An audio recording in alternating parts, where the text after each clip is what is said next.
menurut saya itu adalah perjalanan abadi menuju timur. Imajinasi estetik, politik, dan spiritual Pak Pirus. Saya ingin mengangkat 4 persoalan. Persoalan bangsa kita, persoalan umat kita, persoalan manusia secara umum, yang di dalamnya menurut saya Pak Pirus mempunyai peran dalam, katakanlah, berupaya untuk menyelesaikan 4 persoalan besar ini. Pertama, persoalan need of achievement, persoalan keinginan untuk berprestasi yang di bangsa kita mungkin orang banyak mengatakan agak kendor. Maka Pak Pirus menawarkan satu konsep yang saya sangat hormati, yaitu konsep tentang passion, konsep tentang gairah, bahwa seni itu adalah gairah, bahwa politik itu juga passion, seperti itu. Yang kedua, tentang imajinasi dan kebebasan, bahwa Islam itu ada pandangan umum tentang Islam itu menghambat imajinasi, menghambat kebebasan. Ketika kita mengikuti Pak Pirus, tidak seperti itu. Yang ketiga, tentang politik seni dan seni politik.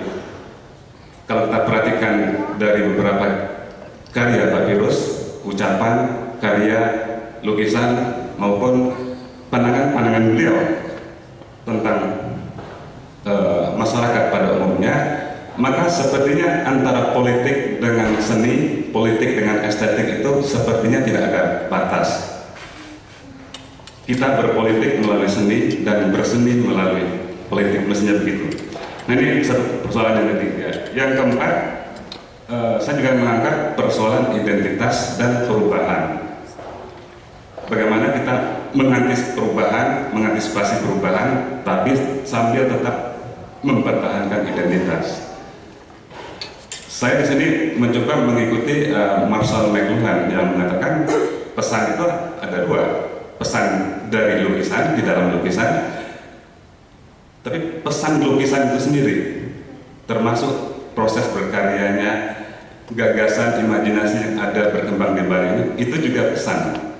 Yang dikatakan McLuhan itu, pesan itu sifat itu menggerakkan, menggugah, bahkan menginspirasi orang lain, bukan hanya persoalan makna. Jadi lukisan bisa menggugah. Nah, karena saya mencoba membaca fenomena Pak Pirus ini dalam konteks pesan yang lebih dalam, maka saya mencoba menggali apa yang disebut dengan world view, pandangan dunia Pak Pirus itu sendiri. Untuk itu saya menyempatkan diri wawancara dengan beliau tentang world view ini. Nah, rupanya memang kalau kita coba ikuti perjalanan 80 tahun Pak Pirus ini, pandangan dunia Pak Pirus itu sangat dicirikan oleh kegelisahan, kecemasan, selalu bertanya, selalu mempunyai curiosity yang dalam tentang apapun, baik itu problem sosial, politik, sampai ke teknologi. Selalu mempunyai elan vital yang dikatakan oleh Pak Pirus itu. Sehingga menurut saya pandangan dunia Pak Pirus itu sangat dicirikan oleh kegelisahan tadi itu. Yang kedua, persoalan imajinasi dan kebebasan. Kalau saya melihat bagi Pak Pirus, antara yang tugas estetis, tugas etis, tugas politis, tugas spiritual itu merupakan satu kesatuan, tidak bisa dipisah-pisah. Kenapa? Karena semuanya berujung pada upaya untuk mencari kebenaran. Estetis juga mencari kebenaran, dan seterusnya. Politik juga mencari kebenaran. Nah, sehingga karya-karya Pak Pirus atau fenomena Pak Pirus ini secara umum tidak hanya persoalan sebuah karya yang indah, tapi karya itu juga mengingatkan sehingga ada fungsi etis. Karya itu juga menggerakkan sehingga ada fungsi politis. Karya itu juga membuat kita merenung sehingga ada fungsi spiritual. Sehingga harus kita lihat secara komprehensif seperti itu. Di samping itu, saya juga melihat karya adalah sebuah cara menyampaikan ayat-ayat Tuhan. Boleh saya katakan, walaupun Pak Firus bukan dai, tapi Pak Firus sedang melakukan tugas dai. Apalagi kalau kita melihat dai-dai sekarang, ustadz-ustadz sekarang, di mana kegiatan dakwah sekarang itu menjadi bagian masyarakat tontonan. Kegiatan dakwah menjadi bagian budaya populer. Para ustadz itu juga ingin populer, ingin jadi bintang, sehingga muncullah audisi-audisi. Agama menjadi dangkal, ajaran dilupakan demi penampilan orang yang menyampaikan ajaran itu, sehingga gaya menjadi utama ketimbang ayat-ayatnya sendiri. Nah, ini yang saya sebut dakwah di era postmodern. Dakwah di era apapun boleh sebagai bagian dari dakwah. Nah, saya melihat di sini apa yang dilakukan oleh Pak Firus itu adalah justru yang tidak bisa dilakukan oleh para pendakwah, yaitu menyampaikan ayat-ayat secara diam-diam. Tidak perlu ada ruang publik, tidak perlu ada audisi dan sebagainya, tapi ayat-ayat itu sampai. Karena ketika saya wawancarai beliau, ternyata memang ada orang yang ketika melihat sebuah lukisan yang ada di dalamnya ayat Al-Quran, orang itu tersentuh dalam tanda kutip imannya. Sehingga bukankah ini lebih manjur daripada para ustadz yang ada di televisi itu? Oke, nah kemudian ada persoalan lainnya yang juga menarik dalam fenomena Pak Firus ini, yaitu tentang fenomena politik. Saya memberi subjudulnya politik estetik. Karena apa? Karena Pak Firus bukan jelas seorang politisi ya, tapi menurut saya Pak Firus tetap politisi dalam pengertian melakukan hal-hal yang politik dengan cara yang lain, berbeda dari apa yang dilakukan oleh para politisi di partai. Karena kalau kita mengikuti pandangan-pandangan orang politik sendiri, yang politik itu tidak mesti ada di partai. Untuk menyampaikan gagasan politik itu, kan gagasan yang berpolitik itulah menyampaikan gagasan politik yang ideal dengan cara sedemikian rupa sehingga orang menerima gagasan itu dan percaya, dan dia menganut, apakah itu liberalisme, demokrasi dan sebagainya. Jadi menyampaikan gagasan. Nah, kata Santa Mupa itu menyampaikan gagasan politik tidak harus dari partai politik, berpolitik tidak harus melalui partai, bisa melalui sebuah lukisan, sebuah tulisan juga. Nah, ini yang saya melihat bahwa berkesenian adalah sebuah kegiatan politik dalam pengertian yang sebenarnya. Oleh karena itu, maka saya di sini mengikuti Jacques Rancière, seorang pemikir Prancis yang mengatakan kita tidak bisa memisahkan antara politik estetik dan estetika politik.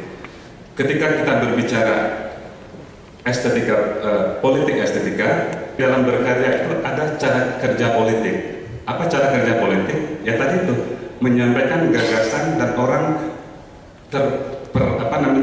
percaya, tertarik, terinspirasi, dan akhirnya meyakini gagasan itu.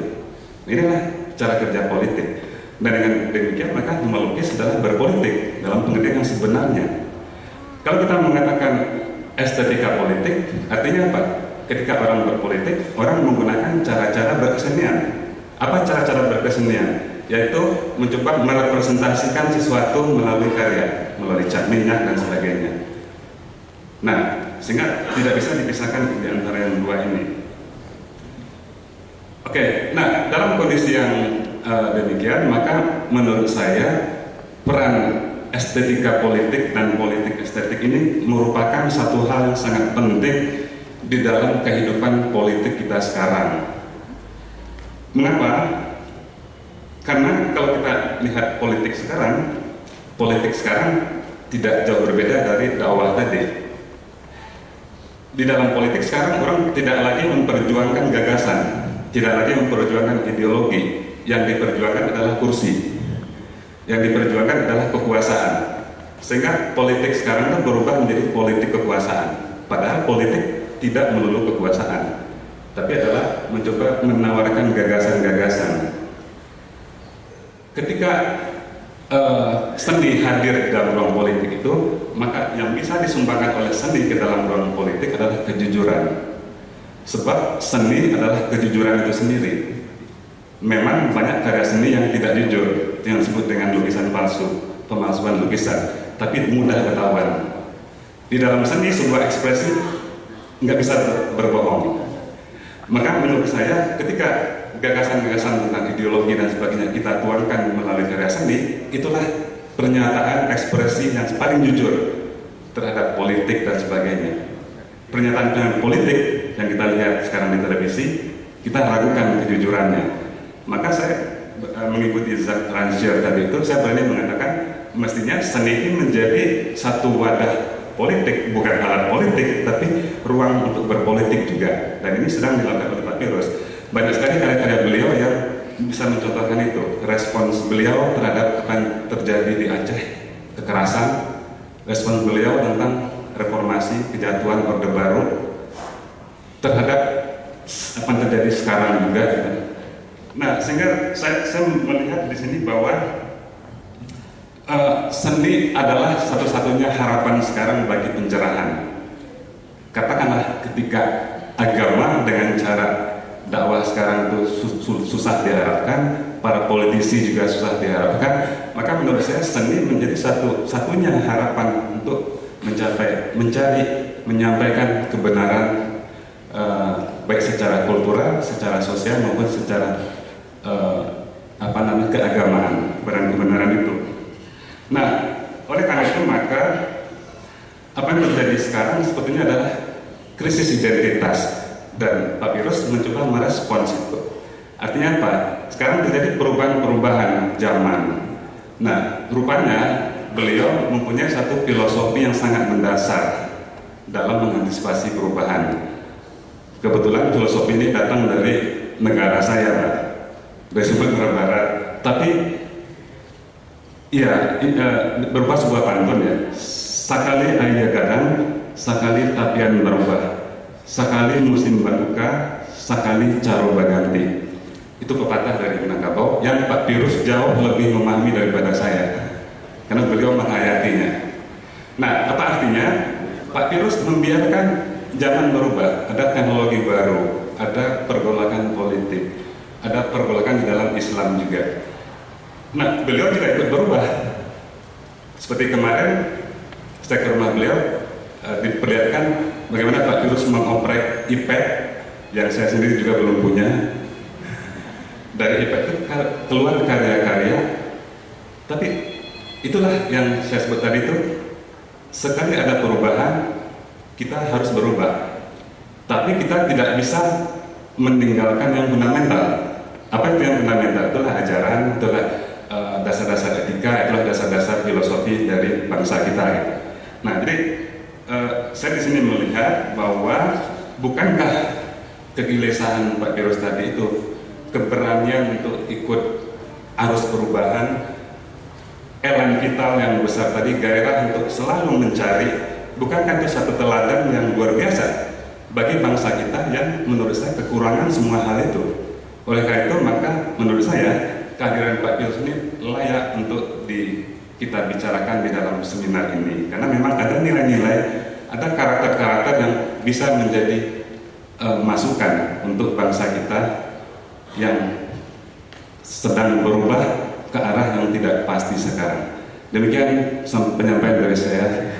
Mohon maaf bila ada kekurangan. Assalamualaikum warahmatullahi wabarakatuh.